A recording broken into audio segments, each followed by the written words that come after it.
ইন্নাল হামদুলিল্লাহ ওয়াসসালাতু ওয়াসসালামু আলা রাসূলিল্লাহ ওয়া আলা আলিহি ওয়া আসহাবিহি মুতাসলিমান কাসীরা আম্মা বা'দ। যেমনটা আপনারা সকলে অবগত রয়েছেন, আমি উসমান আল গাজী পূর্বে এই চ্যানেলে বিভিন্ন ভিডিওর মাধ্যমে দাওয়াতি কার্যক্রম চালিয়ে গিয়েছি এবং তার মাধ্যমে লাভ করেছি আপনাদের অপরন্ত ভালোবাসার সান্নিধ্য।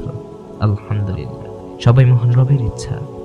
তবে কালের পরিবর্তন তওয়াগুত হাসিনার পতনের পর আমরা লম্বা সময়ের একটি বিরতি নিয়েছিলাম।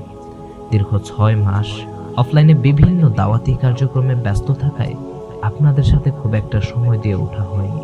তার জন্য আমরা আন্তরিকভাবে দুঃখিত। প্রিয় ভাই এবং বোনেরা, 2024 সালের 5ই আগস্ট আমরা স্বাধীনতার সান্নিধ্য পেয়েছি, কিন্তু প্রকৃত অর্থে এই স্বাধীনতা কাদের? এ নিয়ে কি কখনো নিজেকে প্রশ্ন করে দেখেছেন? কারা আবার দেশকে হাতের মুঠোয় পুরে নিচ্ছে তা কি কখনো উপলব্ধি করে দেখেছেন?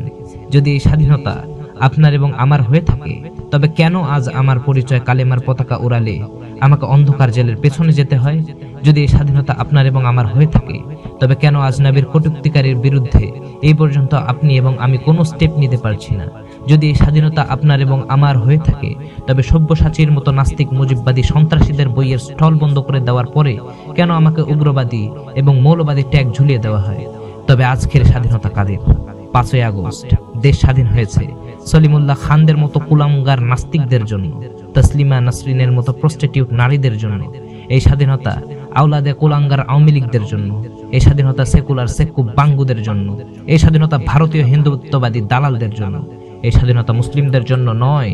এই স্বাধীনতা টুপিওয়ালাদের জন্য নয়। এই স্বাধীনতা কালেমাওয়ালাদের নয়। আজ এই জমিন আমার, অথচ স্বাধীনতা নাকি আমাদের তাদের কাছ থেকে পেতে হবে।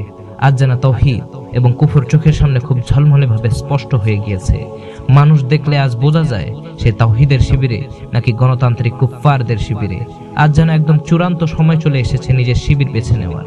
আমার প্রিয় ভাই, আপনি কোন শিবিরে? তাওহীদের শিবিরে নাকি কুফফারদের শিবিরে?